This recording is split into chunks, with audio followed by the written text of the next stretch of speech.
Hi guys, Ate Kate here, and for today's video, we're gonna have another daily devotion. It's our 31st day. Happy 31st! Happy 31st! Happy 31st! Happy 31st! Happy 31st! Happy 31st! Happy 31st! Happy 31st! Ayun.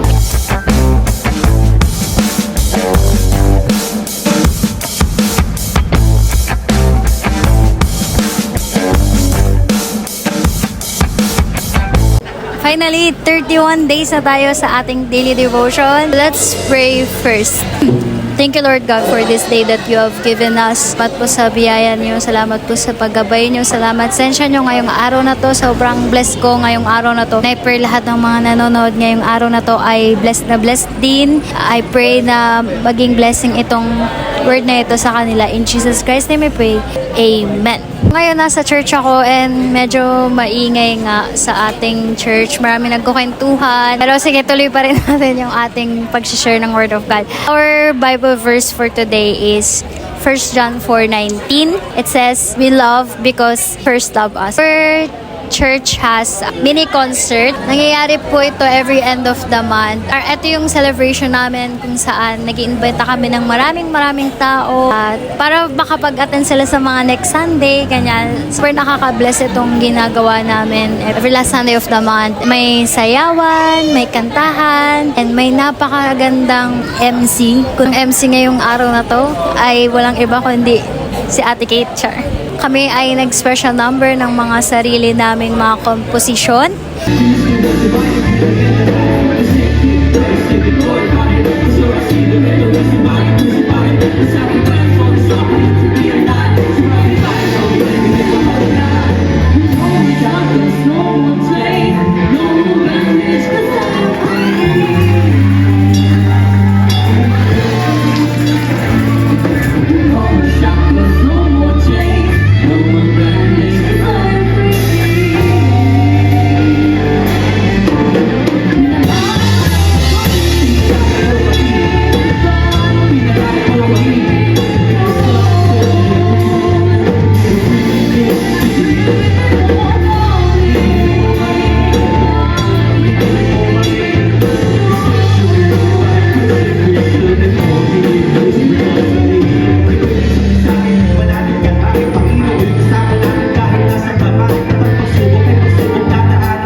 Meron din kaming ginawang drama, napaka-grabing drama talaga. Nakakaiyak, sobrang nakaka-bless yung drama.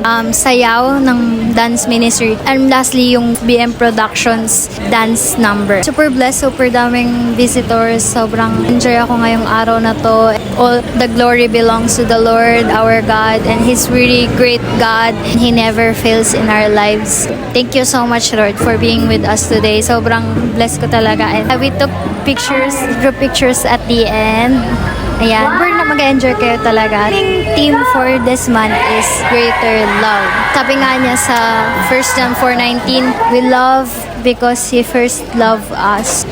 It just shows how God loves us conditionally. There's no greater love than this, that God gave us His only Son for us. So, we're blessed talaga na nasan yung pag-ibig ng Panginoon na araw-araw mo siyang mararanasan, araw-araw mo siyang papupurihan, at araw-araw mo siyang kikilalanin. Hindi dahil sa relihiyon mo, hindi dahil sa nabi ng pastor mo, kundi dahil mahal mo ang Panginoon. There's no greater love than this. When He died on the cross, hindi naman niya dapat gawin yun, diba? Hindi naman dapat niyang bigyan tayo ng atensyon. Hindi naman dapat niya tayo bigyan ng pagmamahal. Pero sobra-sobra yung pagmamahal niya sa atin. Sobrang blessed na blessed talaga tayo sa Kanya.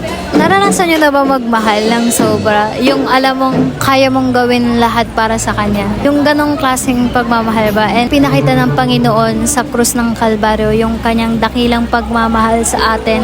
Thank you, Lord, because He didn't do that, we will go to hell. If He didn't do that, we will be suffering forever. But He did that para bigyan tayo ng peace, ng joy, ng love. Kanya nga, mahanap mo yung rest sa akin because my yoke is easy. Sobrang sarap magkaroon ng joy na nanggagaling sa Panginoon. Sobrang sarap na maranasan na merong nagmamahal sa'yo. Kahit minsan, hindi natin mahal yung ating sarili. Kahit minsan tayo mismo yung nagda-doubt sa ating mga sarili. Pero si Lord, never siyang nag-doubt sa atin. Kaya sobrang salamat talaga, Panginoon, sa pag-ibig niya. Hallelujah! Sobrang blessed na blessed ako sa araw na to. As in, sobrang daming nangyari, sobrang nakakapagod, ang daming preparation. Thank God because our youth in our church are very active and yeah, lagi ko talaga silang pinupush. Sometimes I'll be annoying ate to them. I pray na hindi sila rin magsawa sa kanilang ate na napakakulit. Pero ayun nga, this is a training ground talaga and they know in their minds, hindi nila ginagawa to para sa akin or para sa pastor or para sa lahat ng mga sa tao. Hindi ginagawa nila ito para sa Panginoon. And Jesus died on the cross and He rose again. That's why we live. That's why we keep on serving Him. That's why we keep on having hope, love, and faith and peace. And we have this faith that kasing laki naman ng mustard seed ay sobrang makakatulong sa atin. Walang imposible sa mga taong titiwala sa pagmamahal ng Panginoon. I promise you that.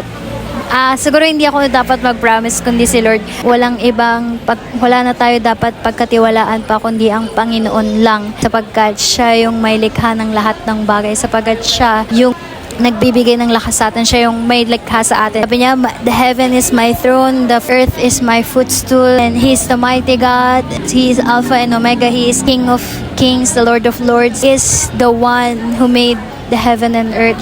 This is basically what we talk about for this whole month. Kung napakinggan niyo po lahat ng ating daily devotion, so parang binanggit ko na lahat na sobrang nakaka-bless. Thank you, Lord, talaga kasi mas natatrain ako magsalita dahil sa the devotion natin. If I wanna be a lawyer, I should really be more confident and eloquent sa pagsasalita sa harapan. This is also a training.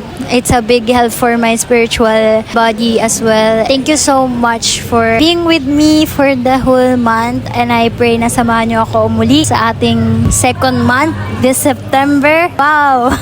I pray na mas mabless tayo sa word ng Panginoon. Keep on loving God, keep on seeking God, and I know He will never fail in our lives. Super duper. Pwede ba ako mag-shout out ng mga, kasi natatandaan ko, pinaramis ko sa inyo na kailangan ko mag-shout out ng mga laging nagko-comments. Kung ano lang mabasa ko, huwag kayong magtatampo kung hindi ko man mabasa yung inyong mga pangalan dito. Shout out kay Kuya Teo de la Cruz at Saturn H1F, kay Kuya Mark Daniel, Sartis Sangma, Mark Gan Cook, there are more, at I Am Sheep, Ate Joanne, kay Ate Ira na laging nanonood, kay Natsuki Rem, thank you so much for always commenting. Marami pang iba, but if you wanna shout out again, please comment your names so that sa next devotion natin ay masali ko na yung inyong pangalan. So yun lang po ang ating daily devotion for today. I pray na na-enjoy nyo to. Hindi lang enjoyment, of course, kundi na-bless kayo ng sobra at nakakain ng inyong mga kaluluwa. Salamat sa inyong suporta. God bless, and Ate Kate out. Bye! Thank you!